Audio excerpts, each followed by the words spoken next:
I'm having slight amnesia here, but there's a very specific thing I need to tell you about George.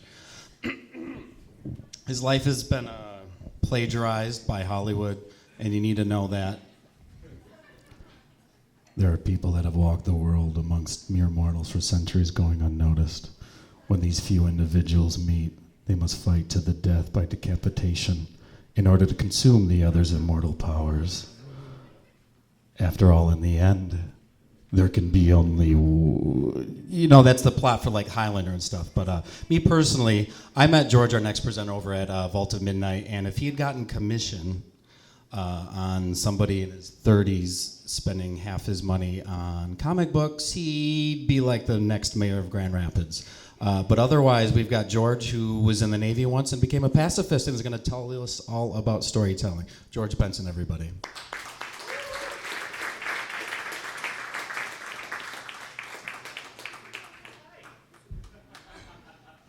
Hello, my name is George.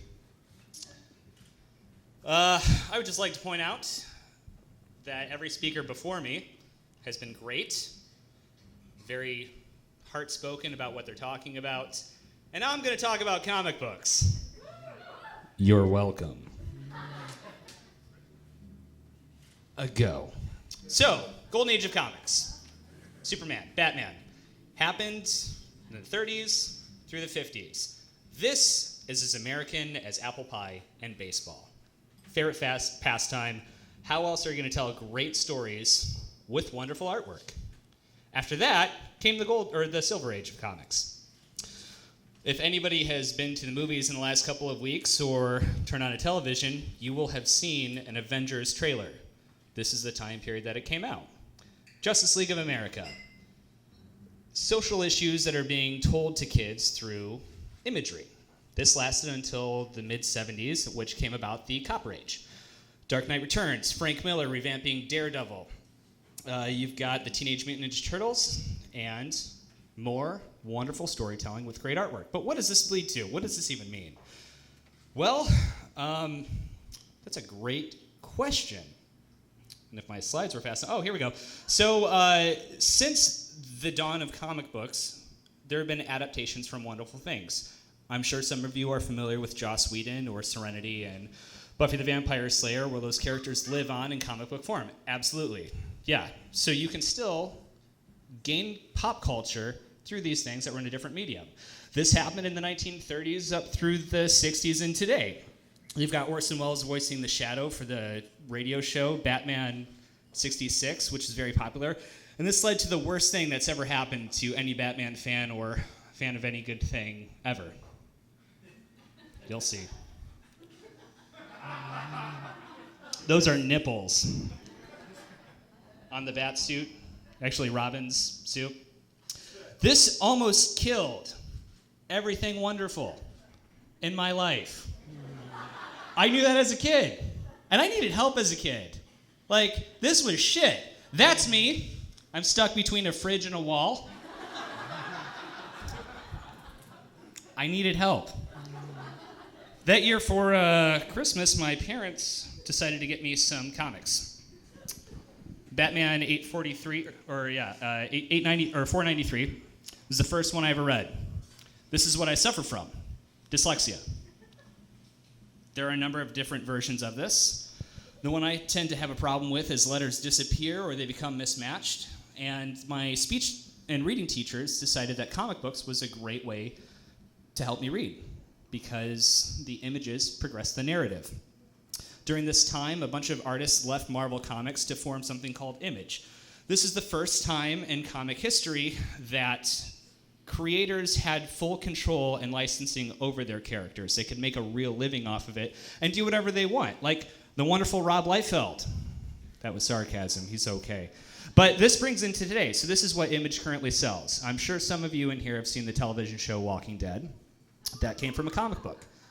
It's a great idea of what you can do with books. The one on the right of the screen is called Saga. Last year, the top 10 graphic novel sales, first four were the first 4 volumes of Saga. It's a big deal. This leads to God Hates Astronauts, my favorite comic right now. It is a great parody of superheroes and wonderful storytelling that just shows you what you can do with a comic. Same with sex criminals. It doesn't have to be superheroes. It can be humor, which is extremely hard to do. You can do anything you want. So, for example, you could be a guy named Robert Crumb who decided to become an expatriate and move to France and publish stories from his life and his fantasies in underground comics. Same with Harvey Pekar, a mortician that decided to tell about his story. Now, this is a common theme that you find in this genre. People like Dan Klaus, slice of life things that will ruin your weekend if you read them. I read Death Ray and was pissed off for 4 days straight. One of the best things I've ever read. So with Dan Klaus and the next person, Chris Ware, what they do, they've changed the medium. They've changed what you can do with comics. They sell their art as fine art. Last year in Chicago, there was an art show for Chris Ware's artwork. He normally does stuff in the New Yorker. Same with Dan Klaus. They've gone from what you can do for children to what you can tell. Alan Moore is very famous for this. With Watchmen and V for Vendetta, he looked at the social ills of the day in the 80s and wrote about them in comic form. You can do so much, and this leads into the fact that everybody has a story, like Senator John Lewis, who has decided to write his autobiography in graphic novel form, reaching people that he might not have normally reached, talking about his role in the civil rights movement. The Silence of Our Friends, another great book on the civil rights movement.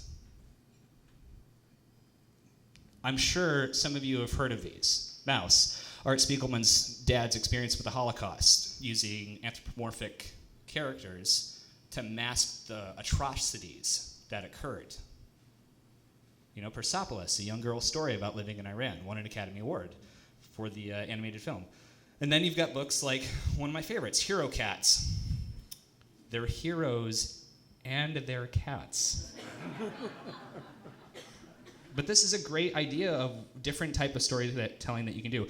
Native Trees of Canada, it's a book of Canadian trees. It's informative, but every person there has a story, like Bill Willingham here. He takes different characters that you are familiar with and pushes them forward in a new narrative.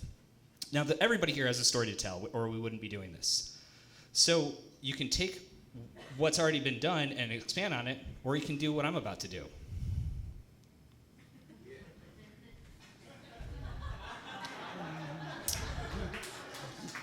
You can tell about your real life experiences. Like this is me giving a presentation at whatever this is called, PechaKucha, giving a presentation about giving a presentation about giving a presentation about giving a presentation. It would have worked better if this microphone was on the other side, but thank you.